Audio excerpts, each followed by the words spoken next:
दिन हाम्रो Asian highway हो। विभिन्न ठाउँहरुमा एसियन हाइवे चाहिँ बनिसकेको अवस्थामा हामीले देख्न सक्छौं। भनेपछि ठाउँ ठाउँमा बन्ने क्रममा पनि छ। यो कलबटहरु हेर्नुस् है, एसियन हाइवेको एकदमै हाइटमा उठाएर तलदेखि बनाएको छ। गर्दाखेरिमा तपाईको यो एसियन हाइवे निर्माणाधीन एसियन हाइवे हो साथी हो। अब एसियन हाइवे कस्तो बन्दैछ त भन्ने तपाईहरुलाई चाहिँ जिज्ञासा पनि लाग्न सक्छ। त्यही भएर आज हामीले चाहिँ कम्प्लिट भिडियो चाहिँ एसियन हाइवेकै बारेमा चाहिँ एउटा सानो जानकारीमूलक भिडियो तपाईहरुलाई देखाउने छौं। कृपया यसलाई चाहिँ अन्त्यसम्म हेरेर तपाईको मनमा लागेको विचार चाहिँ हामीलाई कमेन्टमा लेख्नु होला। यो चाहिँ एउटा आजको स्पेशल भिडियो चाहिँ ब्लग टाइपको पनि बन्दैछ भनेपछि यसलाई चाहिँ झर्को नमानिकन अन्त्यसम्म हेर्नु होला। यो एसियन हाइवेको चाहिँ अहिले हामी मोरङ जिल्लाको सलकपुर खण्ड विराटचोक खण्ड अथवा भनौं सुन्दर हरैँचा नगरपालिका अन्तर्गतको पाटमा चाहिँ आइरहेछौं। भने पछाडि तपाईहरु हेर्दै गर्नुस्, लास्टसम्म हेर्नु होला। कति काम भयो, कति के प्रगति भयो एसियन हाइवेको भनेर चाहिँ हामीले तपाईहरुलाई अन्तिमसम्म देखाउने छौं है त।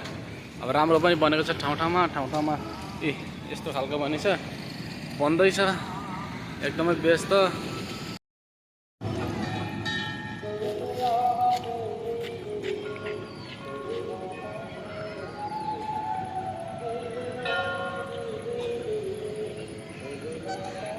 अब यहाँ चाहिँ सलकपुर भन्छ अगाडि चाहिँ यो खण्डमा चाहिँ यो चाहिँ 6 लेनको अथवा 8 लेनको कतिको बन्न लागेको छ। यहाँ भरेलाई चाहिँ म तपाईहरुलाई कम्प्लिट जानकारी दिनेछु। यहाँ कति लेनको बन्न लागेको हो, त्यहाँ परतिर बनेको पनि छ, बनेको ठाउँको पनि म तपाईहरुलाई कम्प्लिट भिडियो नै देखाउने छु साथीहरु।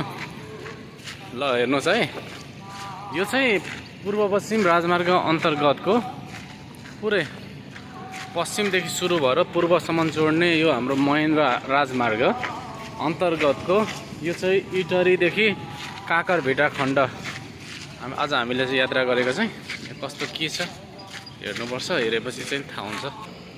अब अगाडि गएपछि हाम्रो एसियन हाइवेको बन्दैछ, बीचमा चाहिँ डिभाइडर पनि छ, त्यस पछाडि नालीहरूको पनि व्यवस्था छ। नालीहरू यहाँ बनिरहेछ है, सानो खालको नाली, अनि डिभाइडर पनि छ।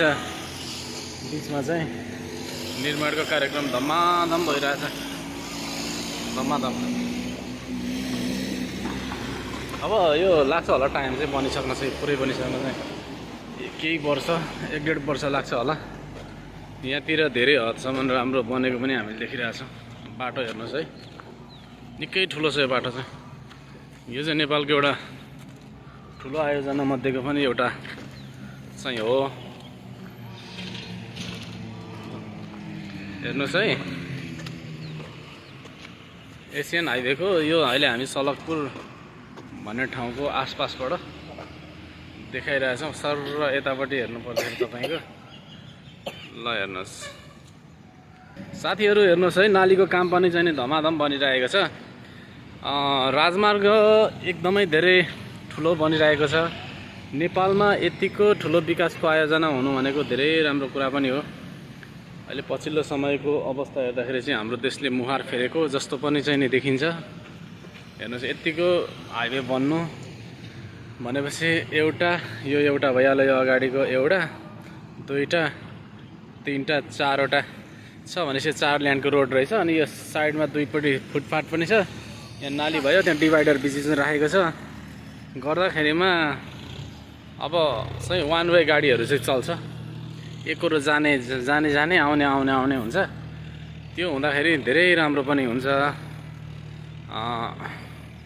यस्तो खालको आयोजनाहरू चाहिँ निकै राम्रो पनि हुन्छ। यसले चाहिँ देशको मुहारै फेर्न सक्ने चाहिँ नि क्षमता राख्छ यिनीहरूले चाहिँ। अब यातायातहरूको चाहिँ विकास यसरी हुनु भनेको धेरै राम्रो कुरा पनि हो साथीहरू। अनि कहाँबाट हेर्दै हुनुहुन्छ अलिकति थोरै सपोर्ट चाहिँ हजुरहरूले गरिदिनु होला। हामी चाहिँ यस्ता नयाँ ठाउँहरूका, विकासका पूर्वाधारहरूका, धार्मिक ठाउँहरूका यात्राहरू चाहिँ तपाईहरु माझमा रेगुलर रूपमा गराउने नै छौँ। त्यही भएर तपाईहरुले पनि हाम्रो यस्तो अन द वे भिडियोहरू चाहिँ क्वालिटी राम्रो नहोला, तर जानकारी राम्रो हुन्छ, जानकारीमूलक कन्टेन्टहरू हो यिनीहरू चाहिँ।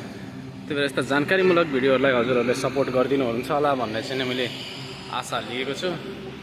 हेर्नुहोस् है।